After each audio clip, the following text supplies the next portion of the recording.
Oi, gente, boa noite. Boa noite. Vamos já tá começando a nossa live, só um pouquinho.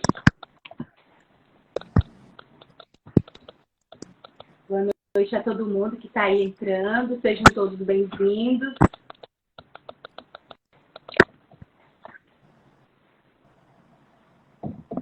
Boa noite, gente. Estou muito feliz com todo mundo aí entrando.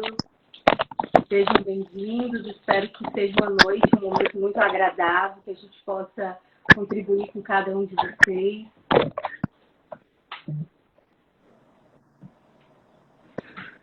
Estou aguardando mais um pouquinho que a nossa psicóloga aqui está entrando. A gente está só finalizando aqui naquela consiga que acessar. Só um pouquinho.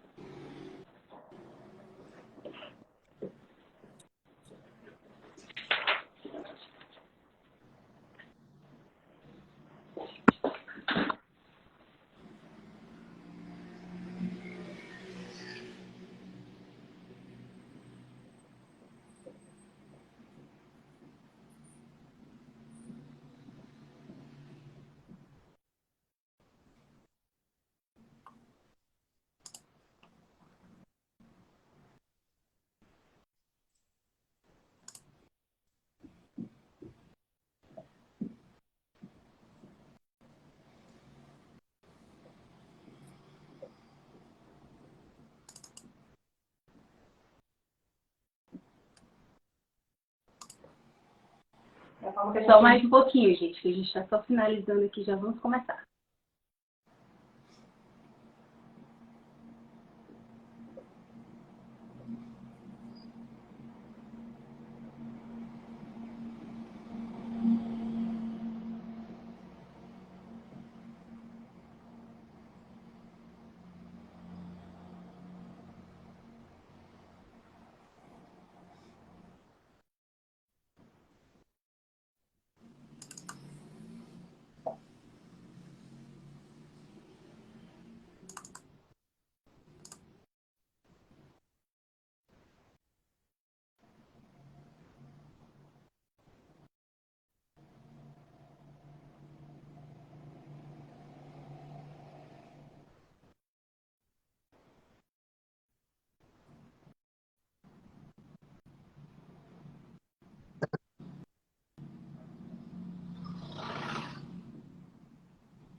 tudo gravando.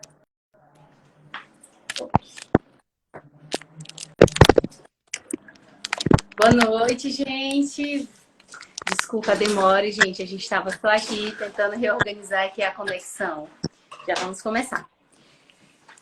Gente, primeiramente, a gente está muito feliz com todos vocês que estão aqui, que se organizaram, que reservaram esse tempinho para estar aqui conosco, para ouvir um pouco sobre esse compartilhar nessa live sobre a saúde mental que a gente vai estar conversando aqui.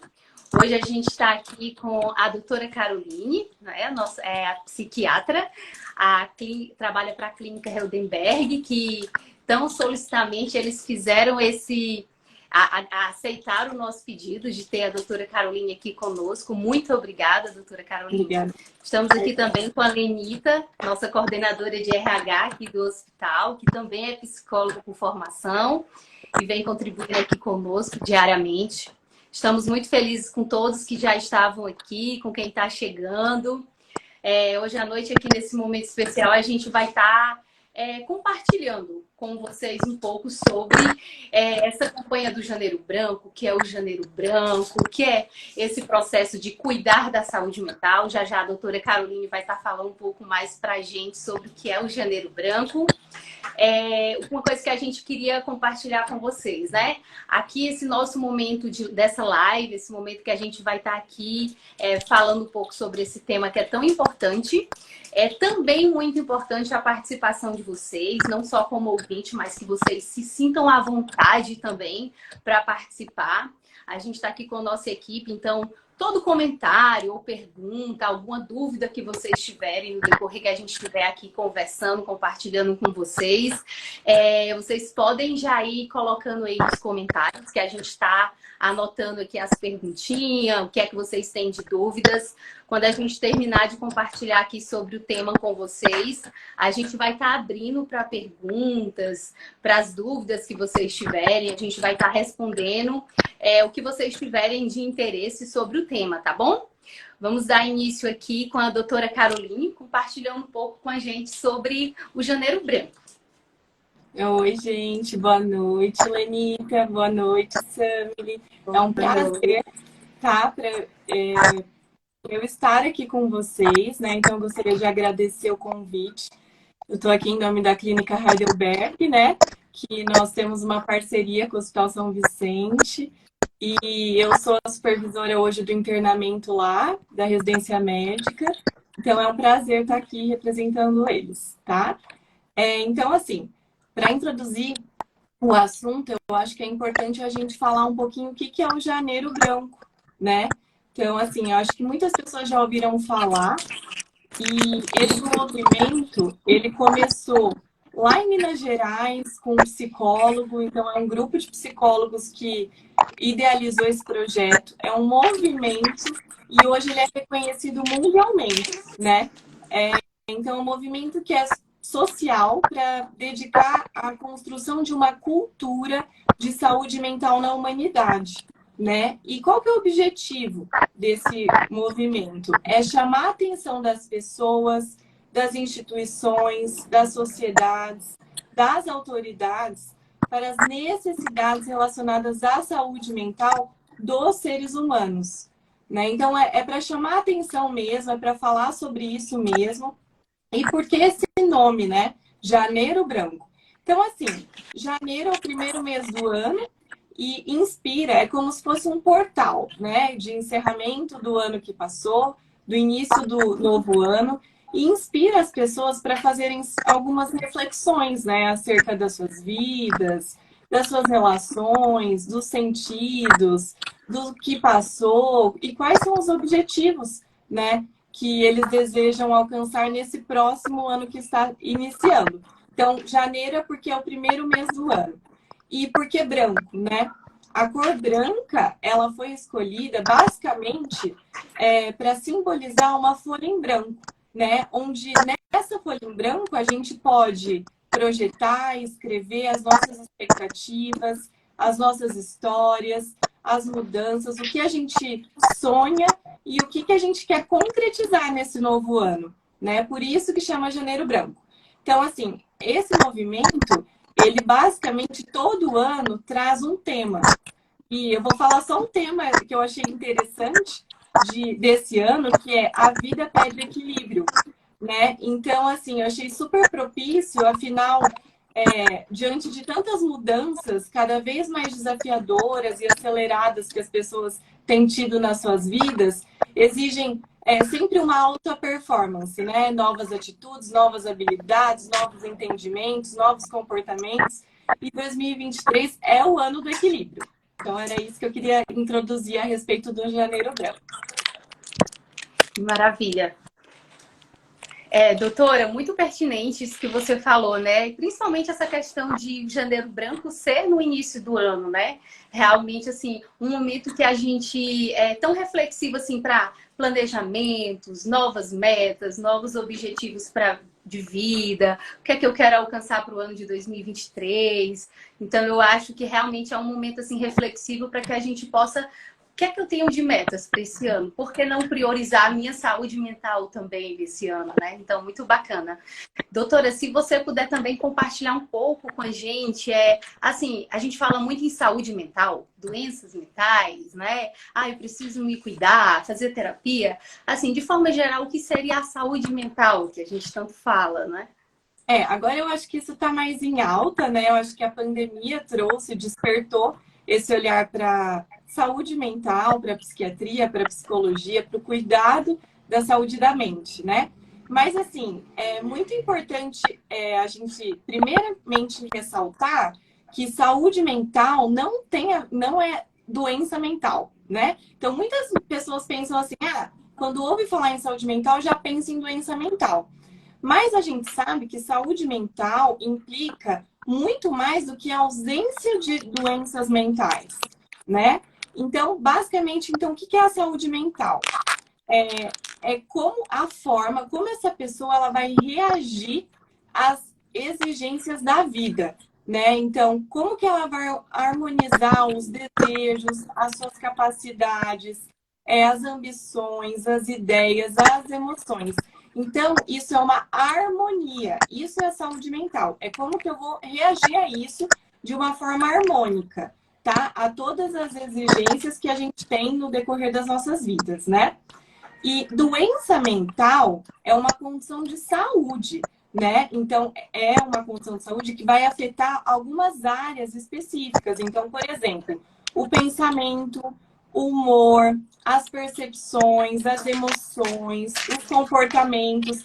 E muitas vezes pode ter uma combinação de alterações, né? Humor, comportamento, emoção, percepção. E essa condição de saúde, ela vai afetar as atividades desse indivíduo, sejam elas sociais, de trabalho ou até familiares. Então, exemplos, né, de doenças mentais é a depressão, a ansiedade, o transtorno bipolar, a esquizofrenia, que assim, eu acho que hoje em dia fala-se mais sobre isso, mas saúde mental não é sinônimo de doença mental. É um bem-estar onde você vai ter uma harmonia quando você consegue reagir às exigências da vida. Muito bom. Muito bom. Doutora, você estava falando sobre essa questão do equilíbrio, né? E é exatamente o tema da campanha, né? Essa questão da gente buscar um equilíbrio na vida. Muitas vezes no nosso dia a dia, a gente acaba colocando mais energia em determinada área da nossa vida, coloca mais energia. Vou focar bastante no trabalho, vou focar bastante no meu relacionamento, na minha família. E é isso que você falou, né? A saúde mental é buscar esse equilíbrio, né? Para que tudo caminhe bem, que tudo caminhe de forma harmônica. Por isso que é tão importante a gente cuidar de todas as áreas da nossa vida, né? A gente sabe, doutora, que essa questão de quem cuida da saúde mental, ou quando as pessoas necessitam cuidar da saúde mental, ou está já com uma doença psíquica que precisa ser cuidada, muitas vezes elas enfrentam muito preconceitos, né? Às vezes a gente busca ajuda e às vezes no próprio ambiente familiar, ou num ambiente que a gente até se relaciona mais, o próprio ambiente de trabalho, ou ali no ciclo de amizades, quando a gente compartilha que está com algo que não está tão legal, eu estou percebendo que tem algo acontecendo acontecendo comigo, mas eu não sei dizer o que é. Não consigo dormir, ando muito ansiosa. A gente percebe que quem costuma falar o que está sentindo ou que quer buscar ajuda, às vezes a gente enfrenta muitos preconceitos, né? Às vezes as pessoas até querem ajudar, mas não sabem como ajudar. E às vezes tem muitos rótulos, né? Tem muitos rótulos e acabam não sabendo como ajudar. Você poderia compartilhar um pouco sobre assim, os preconceitos? Como que a gente pode desmistificar ou ajudar nesse processo de desmistificação de quem precisa ser cuidado ou de todos nós, que todos nós precisamos buscar esse equilíbrio no processo de ter saúde mental, né? Uhum. Eu acho que é importante a gente falar a primeira coisa assim, doença mental não é para você se envergonhar, né? Não é nada para você ter vergonha, porque é um problema médico. Assim como uma doença cardíaca, assim como um diabetes, assim como uma alteração de tireoide, é uma doença médica como outra, né? Afinal, nós somos seres biopsicossociais e espirituais, né? Então, a gente pode adoecer em qualquer uma dessas esferas, seja biológica, seja psíquica, seja social ou seja espiritual, né? Então, em relação às doenças mentais, como que a gente pode tirar esse estigma, esse preconceito? Primeira coisa é que são doenças que são tratáveis, né? A maioria desses indivíduos, eles continuam a ter um bom funcionamento nas suas atividades diárias quando eles estão em tratamento, né? Então, eu sempre falo assim para os pacientes que quando a gente trata, o nosso ideal é que quando você anda na rua, ninguém sabe que você toma remédio, né? No nosso caso da psiquiatria. Porque não é essa intenção de ter algum sinal que a pessoa está sendo medicada, porque ela vai ter um bom funcionamento nas atividades dela.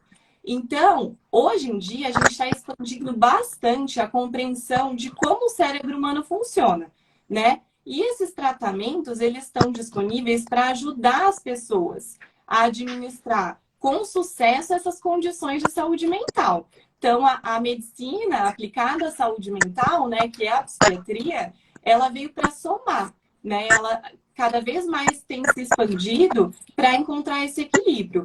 E uma outra forma de nós pensarmos em relação a tirar esse estigma é que a doença mental ela pode afetar qualquer pessoa, independentemente da idade, do sexo, da renda, do status, da raça, da religião.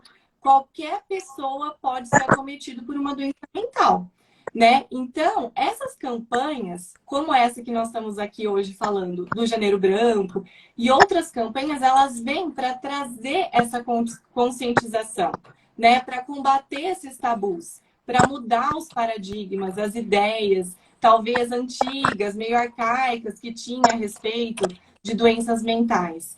E esses movimentos, essas campanhas, elas vão, além de gerar, né, informação, vão orientar esses indivíduos e inspirar a respeito dessas importantes questões relacionadas à vida de todo mundo, porque todo mundo tem uma mente e todo mundo pode adoecer. Então, quando a gente junto consegue falar sobre isso mais abertamente, a gente consegue levar essa mensagem adiante. Então, acho que principalmente é a gente falar, conversar, dialogar, falar sobre essas campanhas, que são super importantes para tirar esses tabus. Muito bom, muito bom. Para vocês que estão entrando agora, né, a gente está aqui compartilhando sobre saúde mental com a doutora Caroline, com a Lenita, nossa psicóloga, coordenadora do RH aqui do hospital. Seja bem-vinda quem está entrando. Se vocês quiserem também, pode ir mandando perguntas. A gente está aqui, já está fazendo as anotações para compartilhar no final, tá bom? Para você que está entrando ou que já está aqui online conosco, lembrou de um amigo, lembrou de um familiar que seria bem importante também estar ouvindo o que a gente está compartilhando aqui. Compartilha para esse amigo, compartilha para essa família, que a gente preparou algo bem especial para estar compartilhando e que vocês também façam parte desse momento, né? Porque é bem importante o compartilhar de vocês, as dúvidas e as perguntas, tá bom? Como a doutora Caroline estava falando, né? Outra coisa que eu estava lembrando aqui, assim, a gente enfrenta os preconceitos, a doutora Caroline estava falando várias estratégias, né? E também para a gente, como ser humano, né?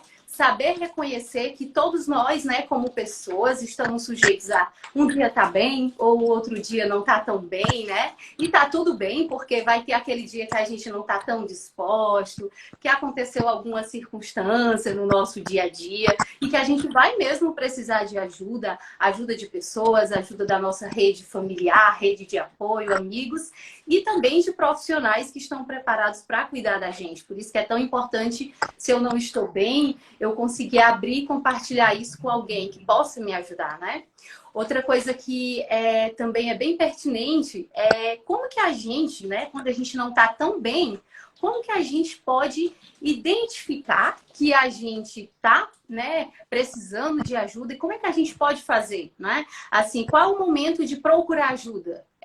Você chegou, compartilhou com a família, olha, eu tô sem conseguir dormir, tô passando por um processo e tô muito ansioso, não tô conseguindo lidar com essa situação sozinho. E aí, o que é que eu posso fazer, né? Se você puder, doutora Caroline, compartilhar um pouco assim com a gente, qual o momento ideal, ou a partir de qual momento, né? Às vezes não tem um momento ideal, mas começou a acontecer algo, a partir de qual start você deve procurar um profissional, né? Um psicólogo através de terapia, outros métodos, um psiquiatra para já avaliar, iniciar um tratamento, a partir de qual momento que a gente pode dar esse outro passo, né? Então, assim, a gente falou um pouquinho o que é doença mental, né? Então, assim, obviamente que a gente vai buscar ajuda quando eu já estou com uma doença mental, mas como que eu vou identificar que é a doença mental, né? Então, a gente tem que pensar que a doença mental é um conjunto de sinais e sintomas, como todas as doenças, basicamente, da medicina. E esses sintomas, né, que eu vou falar quais são eles devem ser persistentes. Então, não é algo pontual. Ai, hoje eu tô triste, então eu vou ao psiquiatra. Ou, ai, hoje eu tô triste e vou ao psicólogo. Não é isso, né? Então, não é algo pontual ou em algum momento específico. Mas isso persiste, né? É algo persistente. E esses sintomas, eles podem afetar várias áreas. Por exemplo, o humor. O humor, a pessoa pode ficar com uma tristeza intensa, pode ficar com uma ansiedade intensa. Essa pessoa ela pode ter dificuldade de sair de casa, de ir ao trabalho, ela pode ter uma alteração de energia. Então, ela não tem ânimo, não tem disposição para levantar, enfrentar o dia, para fazer as coisas. Pode ter alteração persistente do sono, seja uma insônia para começar a pegar no sono, ou fica acordando muito de madrugada, ou acorda muito antes do que o despertador está ali para tocar, que são formas de insônia. Pode ter alteração persistente do apetite. Então, assim, são várias possibilidades de sintoma. A questão é, isso persiste ou não, né? Então, assim, beleza, tá persistindo. E agora, tá me causando um sofrimento intenso, são sinais que eu preciso buscar uma ajuda profissional, né? E esses sintomas, geralmente, eles levam a um comprometimento significativo, seja do funcionamento social, a pessoa passa a ter um isolamento social, pode ter um comprometimento das atividades do cotidiano. Por exemplo, antes eu fazia coisas tranquilamente, rapidamente da minha rotina e estava tudo bem, estava dando tudo certo. Só que chegou um momento que está com muita dificuldade para fazer, né? Então, eu exijo muito esforço para encarar, para fazer aquelas atividades que antes eu fazia rotineiramente, tranquilamente. Então, está tendo mais dificuldade. E essa dificuldade, ela pode ser na vida familiar, na vida social, na vida do trabalho. E um outro ponto que pode acontecer e pode coexistir, né, com esses sintomas, é essa pessoa tentar aliviar ou trazer uma fuga buscando, por exemplo, um abuso de álcool e outras substâncias. E isso daí, quando em excesso, também torna-se problemático e precisa de ajuda, né? E vai piorar todos os outros sintomas. Às vezes a pessoa toma um álcool excessivo para dormir e vai piorar nesse sentido todo o contexto desse paciente. Então, beleza, eu vi que meus sintomas eles estão persistentes, estão me gerando um sofrimento, estão comprometendo assim a minha vida social, familiar, no trabalho. E eu tô percebendo que eu tô tendo comportamentos que antes eu não tinha, eu tô tendo muita dificuldade, eu preciso buscar um profissional. Aí a gente tem várias, opções, várias assim, né? Não é só o psiquiatra de primeira, né? Então, assim, primeira coisa, falar com o familiar, como a Samile disse, se abrir, assim, porque às vezes, aos olhos daquele indivíduo, é uma coisinha mínima, mas perto, quando ele abre para alguém, algum familiar, algum amigo, isso se torna mais relevante, né? Então, o psicólogo é uma boa porta de entrada, né? E o psiquiatra, né? Eu vejo que pelo estigma que ainda existe um pouco da psiquiatria, muita gente vai ao psicólogo, falar, eu não vou no psiquiatra que é médico de doido, né? Eles falam assim e aí vão ao psicólogo. Mas a gente está aqui para, geralmente, né, falar assim, olha, se você se sentir à vontade de ir ao psiquiatra de primeira, vai sem preconceitos, porque não é nada de médico de doido, a gente é médico da mente e está aqui para ajudar, né? Então, nesse sentido, tanto o psicólogo, se ele vê que há necessidade de ir ao psiquiatra, ele vai encaminhar esse paciente ao psiquiatra. E o psiquiatra, se ele vê a necessidade de continuar um tratamento com o psicólogo em conjunto, ele vai encaminhar para o psicólogo. Então, a gente anda junto, né? Então, são opções de você, quando identifica a doença mental, você já buscar uma ajuda profissional. Muito bom. Doutora, você estava falando sobre essa questão do suporte, né? A importância do suporte nesse processo de buscar saúde, buscar equilíbrio, né? Eu, como assistente social aqui do hospital, né, trabalho na área de saúde, trabalho nessa área de atender os usuários, atender os pacientes, a família. Uma coisa que a gente aborda diariamente no nosso cotidiano, durante todo o ano, né? A gente tem aí o mês de janeiro para reforçar os cuidados com a saúde da mente, mas durante todo o ano a gente, no nosso trabalho diário, a gente compartilha sobre essa importância do cuidar não só do físico, mas também cuidar da mente, né?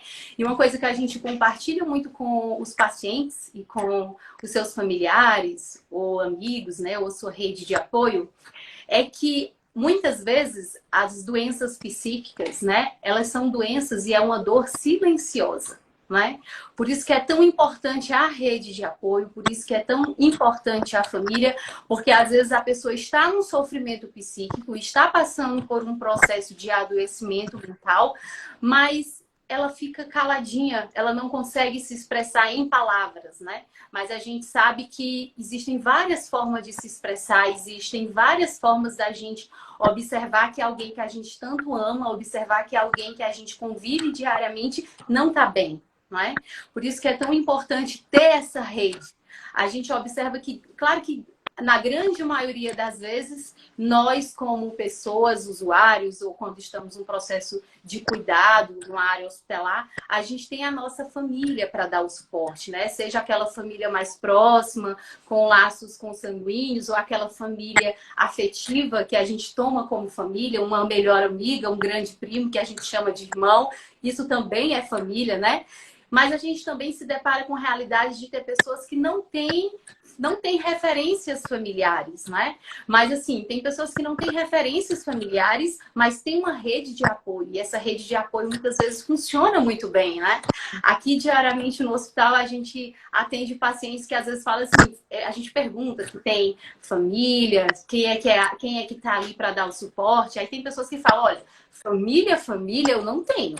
Mas eu tenho os meus amigos, eu tenho a vizinhança, eu tenho pessoas que me dão todo o suporte quando eu preciso. Foi meu amigo que trouxe aqui para o hospital, foi meu amigo que me levou numa consulta, né?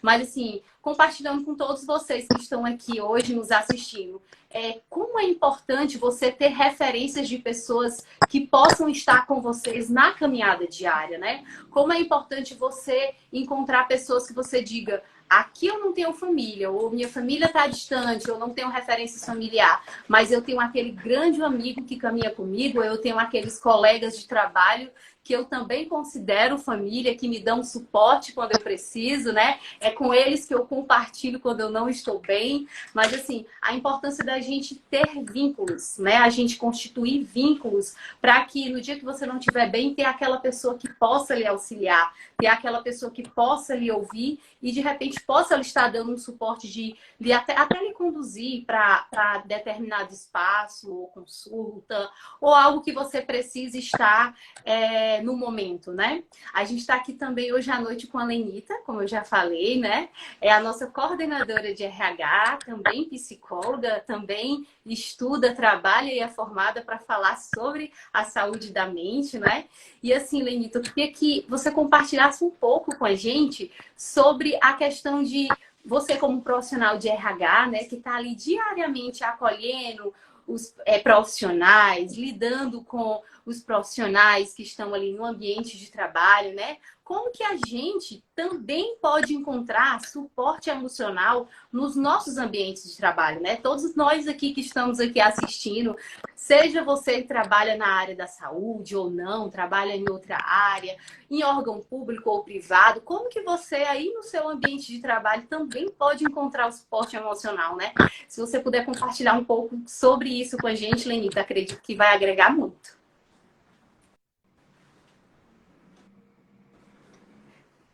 Lenita, tá mudo. Eu acho que...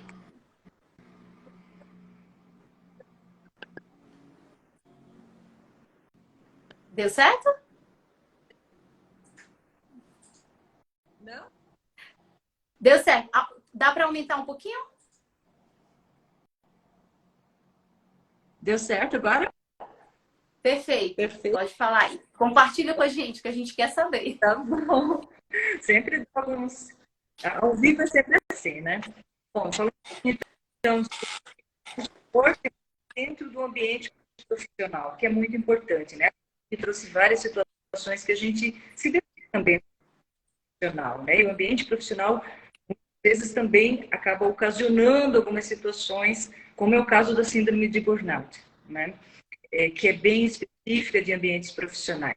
E ter esse apoio dentro da empresa, ter um suporte do RH da empresa ou de uma saúde ocupacional, né, o serviço de medicina ocupacional, que possa identificar essas situações, encaminhar para os profissionais para que possam dar continuidade nesse tratamento.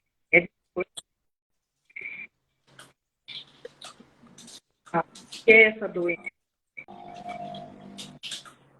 Como atividade no trabalho, né? Como profissionais aí do mundo, muito falado, principalmente depois da pandemia, né? Como a doutora Carolina também trouxe para a gente, geralmente está relacionado com ambientes de muita pressão, com metas inatingíveis, com Só para repetir, só para repetir tudo bem. ambiente né?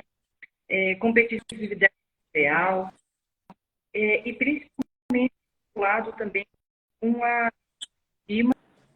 como a pessoa busca essa realização no trabalho. Então, pessoas com tendência a mais workaholic, que a gente, né, um termo bastante usado,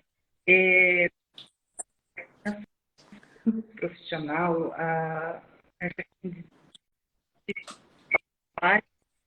Lenita, só um pouquinho, Lenita. Tá cortando um pouco o seu áudio. Se você puder repetir um pouquinho ou então falar um pouquinho mais devagar, te agradeço.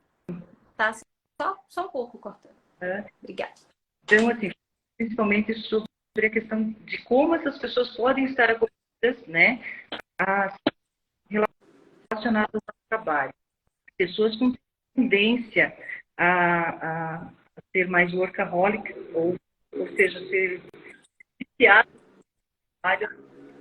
a ter essa síndrome, né? Não é definitivo, né? Mas é uma tendência, né? E quais são esses sintomas que geralmente aparecem? São sintomas comuns, como a doutora Caroline também mental, essa fadiga, distúrbios do sono, distúrbios gastos, dores de cabeça frequentes, e principalmente o distanciamento emocional do trabalho, né? Quando começa esse distanciamento do trabalho,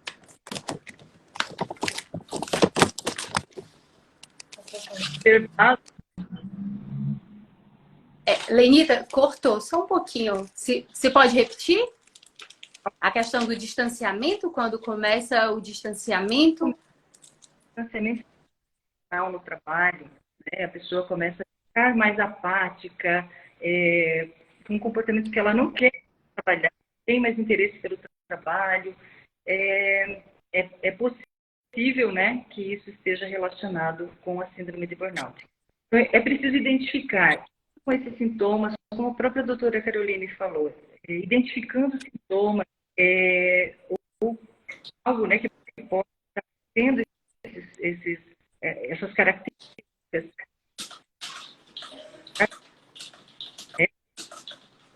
procurar ou a sua liderança, conversar com eles, passar o momento que está, buscar esse apoio, né, onde a liderança pode a organização do trabalho, a organização das atividades, dos processos, procurar ajuda do RH, da medicina ocupacional, da medicina do trabalho, ou desses serviços que geralmente as empresas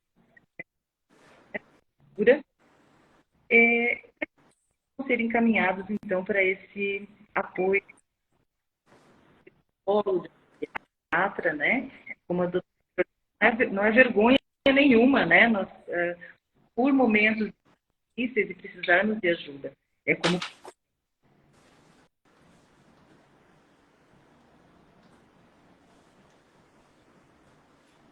Acho que você pode falar alguma coisa.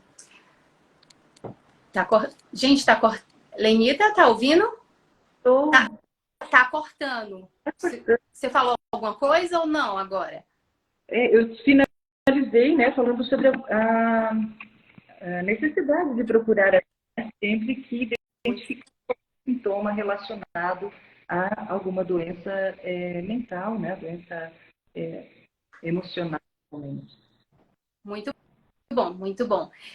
Gente, como a Lenita falou, né? Assim como é bem importante a gente sinalizar para a nossa rede de apoio, para a nossa família, lá no nosso ambiente da nossa casa, né? O nosso ambiente familiar, quando a gente não está bem, né? E buscar ajuda, assim também a gente pode encontrar no nosso ambiente de trabalho, né? Independente de qual área a gente trabalha, às vezes a gente fica assim, ai não, mas a área que eu tô, a função que eu exerço, o cargo que eu tô, eu não tenho tempo nem de fazer isso, quanto mais de falar, buscar o meu chefe para dizer que não tá bem. A gente precisa encontrar um momento e priorizar também a nossa saúde, né? Então, assim, independente de qual área a gente trabalha, o que a gente exerça, como é importante, e como a Lenita mesmo colocou, a gente também pode encontrar esse local seguro, esse local de buscar ajuda dentro do nosso ambiente de trabalho, né? E como é importante a gente também ter pessoas de referência dentro do nosso ambiente de trabalho.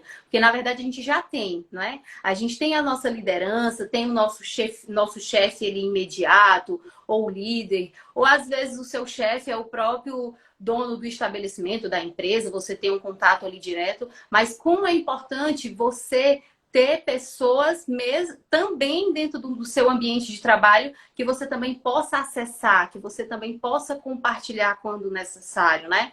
A gente sabe da importância de que sozinho a gente até caminha, cria passos longos, mas junto, muitas vezes a gente vai bem mais longe, né? Então, por isso que é tão importante a gente ter pessoas que a gente possa acessar sempre que precisar e compartilhar sempre que precisar, né?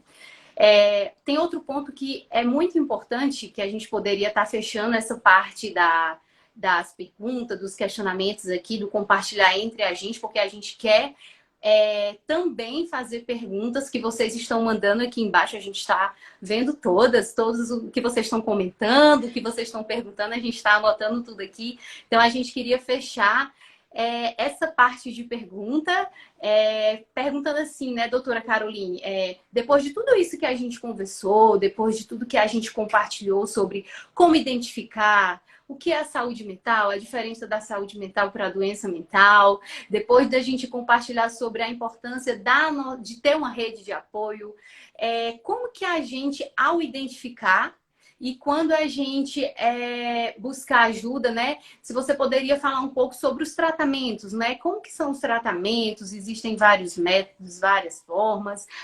Por que que é importante tratar para que a gente não tenha maiores consequências? A gente sabe que quando você busca ajuda, né, de forma preventiva, olha, eu estou começando a ver que eu preciso buscar ajuda. Já tem pessoas que não, que nem estão com nenhum processo de adoecimento, mas diz assim, para não ficar doente, eu já vou cuidar do meu equilíbrio através do cuidado com a minha saúde mental, né? Se você pode compartilhar assim um pouco sobre o porquê que a gente tem que tratar, como que a gente pode tratar e quais são as consequências de quem não trata, né? De quem não cuida, de quem vai deixando de lado e vai dando prioridade para as outras áreas da vida.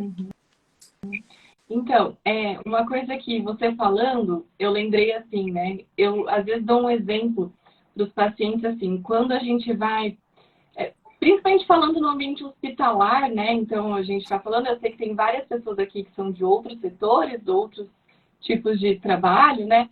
Mas quando a gente vai lá pegar o avião, que aí eles dão as orientações que em casos de algum acontecimento, de uma turbulência, alguma coisa, as máscaras de oxigênio vão cair. Primeiro eu tenho que colocar em mim, para depois colocar na minha criança, no meu filho, em algum idoso que está ali e precisa de ajuda, né? Então, primeiro eu preciso colocar em mim, né? Porque se eu não me cuidar nesse momento, eu não vou conseguir ajudar o próximo.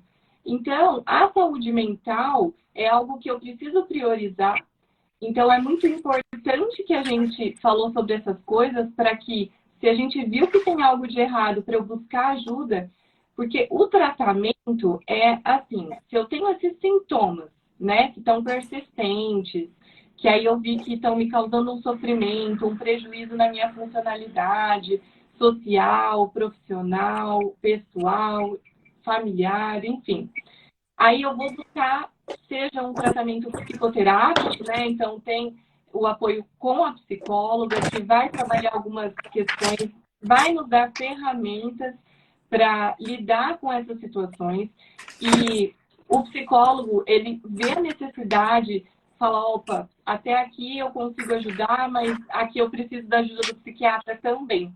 Então, é quando vocês vêm para nós, né, da psiquiatria, e geralmente as pessoas, elas não vão por si só, né?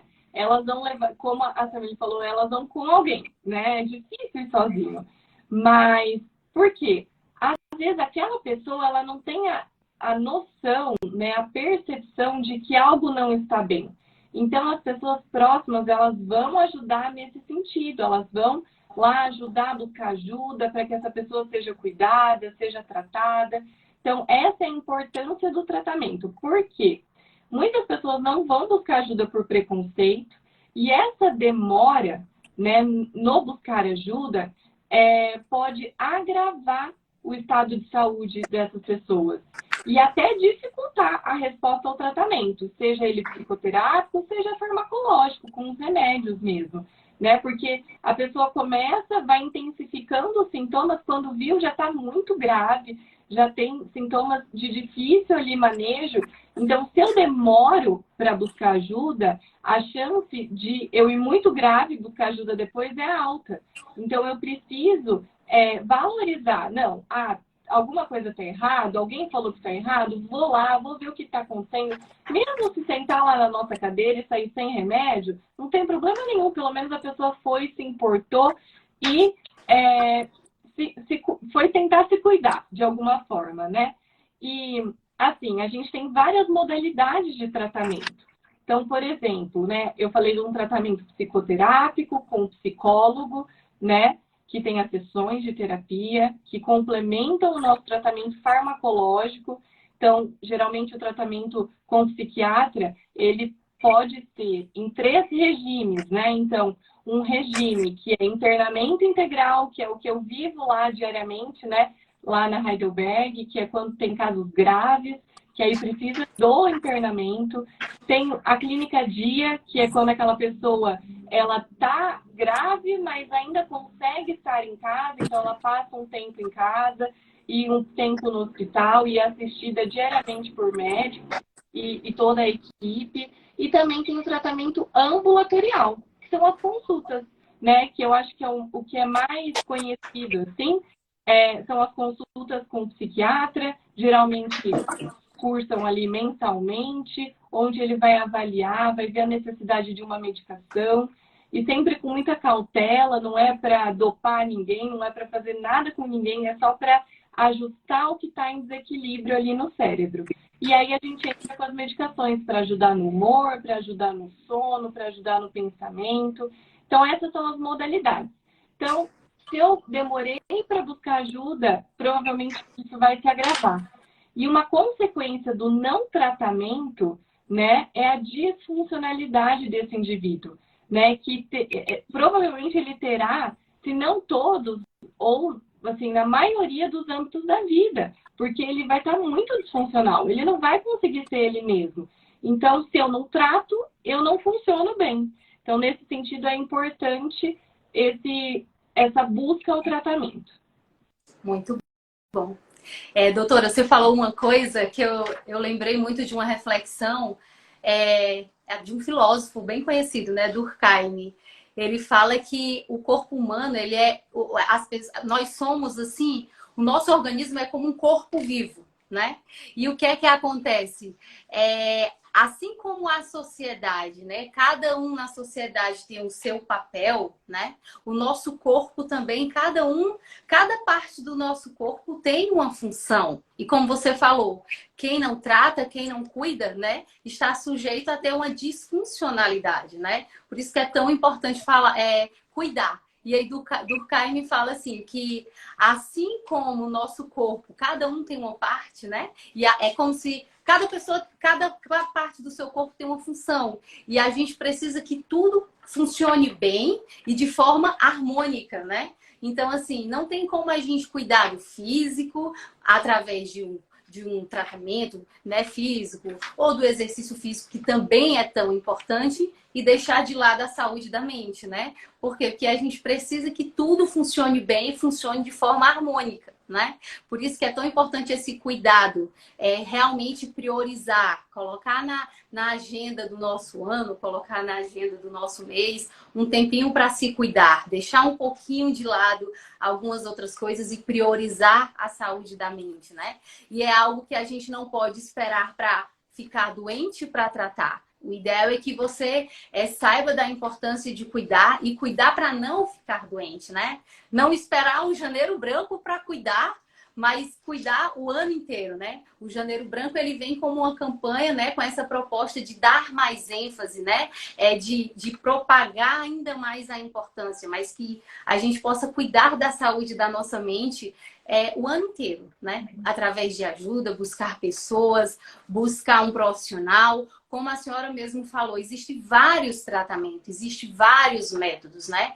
Os profissionais da área da psiquiatria, da psicologia, eles estão preparados para trabalhar, né? E existem profissionais com vários métodos, com várias técnicas. E aí a gente tem essa oportunidade de procurar até encontrar um método, uma técnica, um tratamento que a gente diga, é esse que eu me sinto confortável, é dessa forma que eu quero tratar, é com esse profissional que eu quero que cuide de mim, que esteja me acompanhando. O importante é só não deixar de lado, né?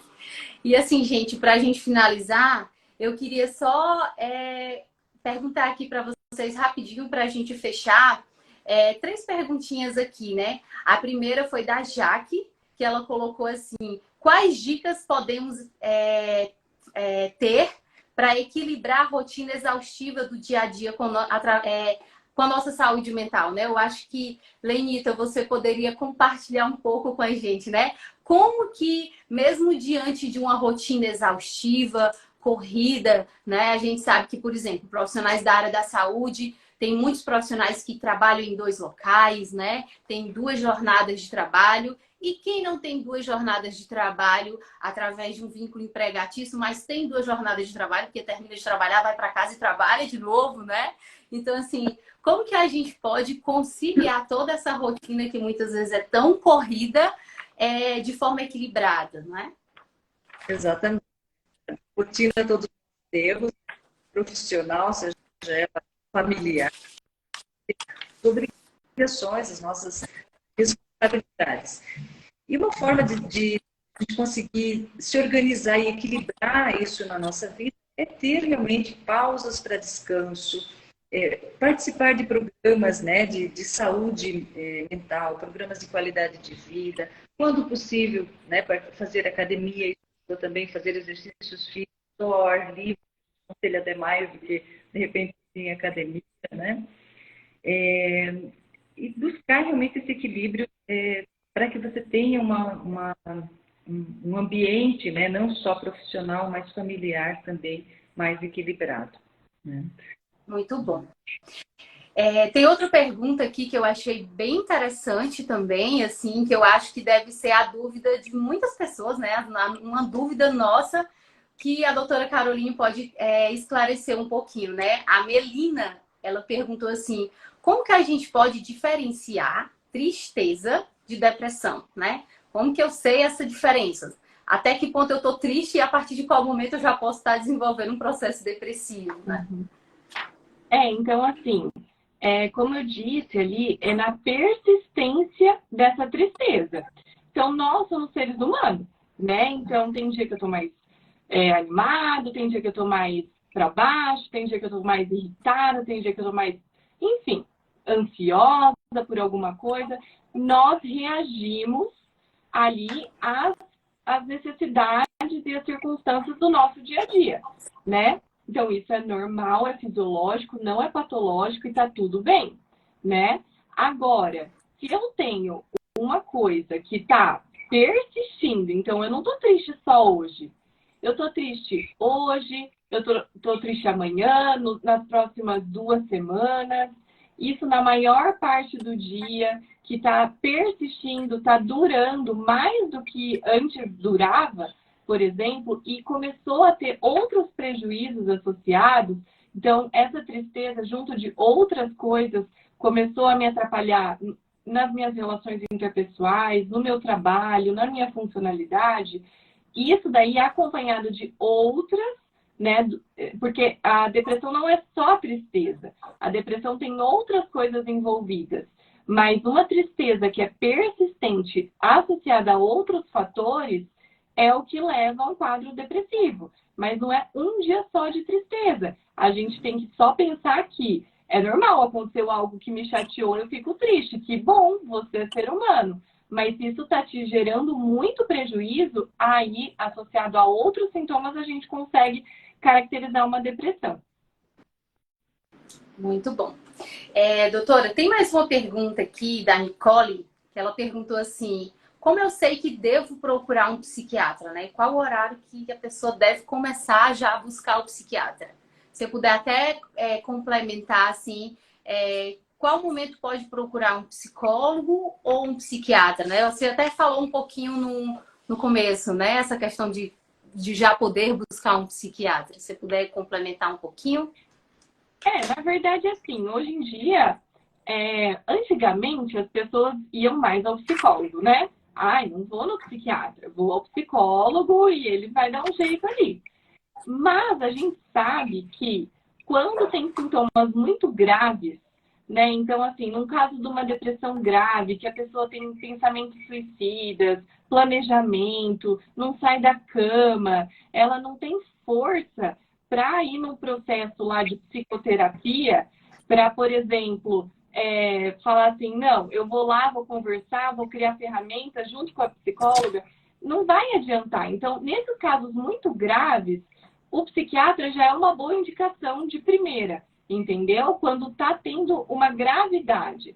Agora, se eu estou com um quadro depressivo leve, que não está tendo tanto, por exemplo, prejuízo na minha atividade pessoal, social, familiar, eu consigo ir ao psicólogo e tratar trazer ferramentas para minha melhora do humor. Então, o psicólogo, nesse sentido, já vai atuar no tratamento. Então, 4 grades que estão impactando muito a funcionalidade dessa pessoa, já vai no psiquiatra direto, não fica com medo, não. Agora, vamos supor que, não quero ir. O psicólogo vai encaminhar para o psiquiatra. Então, quando está tendo um prejuízo, gente, não perca tempo, já vai buscar ajuda antes que piore. Muito bom, doutora. Gente, eu queria só compartilhar aqui 3 comentários rapidinho que quem está aqui participando com a gente, né, colocou e eu achei bem pertinente. A Ludi, ela coloca assim, as pessoas fogem dos sintomas, na maioria das vezes, né? E realmente é verdade, né? E assim, é algo que até a doutora já colocou aqui logo no começo, eu também estava compartilhando. Às vezes a gente está sentindo algo, a gente percebe que tem algo que não está bacana, você não está confortável, só que às vezes a gente acaba fechando um pouquinho os olhos, fingindo que não está vendo, né? Só que como a Lud falou, a gente acaba às vezes fugindo dos sintomas, querendo fazer de conta que não está vendo, mas como é importante cuidar, né? Não deixar de lado. Outro comentário aqui que a Rosimara colocou, ela fala assim, é importante encontrar um apoio, sempre observar os sintomas e procurar ajuda, né? Que é exatamente o que a gente compartilhou aqui desde o começo. Como é importante, se você sabe que não está bem, busca alguém ou busca uma ajuda profissional, mas não deixar de se cuidar, né? Tem outro comentário aqui também que fala assim, né? Aqui é um profissional da saúde, fala assim, como profissional da saúde, se eu não estou bem, como irei cuidar do próximo, né? E eu acho que isso se estende às outras áreas também, né? É claro que como profissional de saúde, para eu cuidar da saúde do outro, eu também preciso buscar o meu equilíbrio, né? Eu também preciso estar bem. Mas eu acredito também que, para além do profissional da saúde, todos nós, para a gente ter uma vida em harmonia, para a gente estar bem no nosso ambiente de trabalho, para a gente estar bem nos nossos relacionamentos, né? Para a gente amar outra pessoa, a gente também precisa se amar. E uma forma da gente se amar é se cuidando, né? Olhando para a gente e dizer, eu me amo tanto, então eu preciso cuidar de mim. Né? Não adianta outras pessoas me amarem, eu preciso primeiramente eu me colocar nesse lugar de se amar e se cuidar, né? Eu queria, gente, só para a gente finalizar, Lenita, se você puder falar algo para a gente estar fechando, logo depois a doutora Caroline. Claro, Sami. Tá me ouvindo bem, né? Não tá travando, né? Sim, tá ótimo. Bom, acho que essa campanha, né, que nós iniciamos aí pelo Plano da Saúde mental é muito importante, as pessoas realmente precisam. A nossa mensagem foi nesse sentido de que há esse apoio, né, há essa preocupação dos profissionais de saúde também em proporcionar colaboradores para a comunidade, para as pessoas que nos procuram, né? Tanto representando, né, a empresa, estamos aqui para dar esse apoio, para ajudar as pessoas a ter esse caminho, né, para o equilíbrio. Então, não tenham medo de perguntar, de buscar essa ajuda, de nos procurar para conversar, né? Em dúvida, será que eu tenho, será que eu não tenho? O que está acontecendo comigo? Nos procure, estamos aqui para ajudar. Esse é o nosso papel. Tá. Muito bom. Doutora Caroline? Eu acho que eu só quero reforçar a questão do equilíbrio, né? Que a gente precisa ter uma harmonia nas nossas atividades. Assim, eu acho que todo excesso esconde uma falta ali, né? Então, assim, eu acho que é importante a gente encontrar os pilares da nossa saúde mental. Não é só remédio, eu sempre falo isso, mas tem outras coisas, a gente sempre tem que pensar que nós somos seres biopsicossociais e espirituais e a gente precisa buscar esses pilares na nossa vida para viver bem. Então, que a gente, hoje nós estamos falando isso porque é janeiro, mas que a gente possa lembrar e falar sobre isso de janeiro a janeiro, né? E não hesitem em pedir ajuda. Nós estamos aqui, a gente está aqui para ajudar vocês. Muito bom, muito bom. Gente, para finalizar, eu gostaria de agradecer, né? Agradecer a direção do nosso hospital, que nos apoiou, nos ajudou a organizar esse momento. Agradecer a toda a equipe do marketing, agradecer a todos os envolvidos para que esse momento acontecesse da melhor forma. Nós preparamos esse momento para vocês com todo carinho, planejamos da melhor forma, no ao vivo. Claro, né? Tem essa questão das intercorrênciazinhas, mas a gente tenta resolver. Espero que vocês possam estar conosco nos próximos, que vem mais temas, vem mais tema aí para ser abordado. Queria também agradecer em especial a direção da Clínica Riedlenberg, que acolheu o nosso pedido. A doutora Caroline está aqui conosco. Foi muito rico cada palavra, cada contribuição que a senhora deu, que trouxe aqui para nós. Foi algo que eu acho que todos nós aprendemos um pouco mais, né?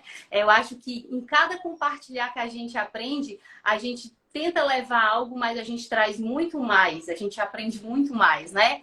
Cada um de vocês que estão aqui conosco desde o início, ou que foram entrando, que contribuíram com seus comentários, que estão aqui agradecendo, obrigada pelo tema, pelos esclarecimentos, pela iniciativa.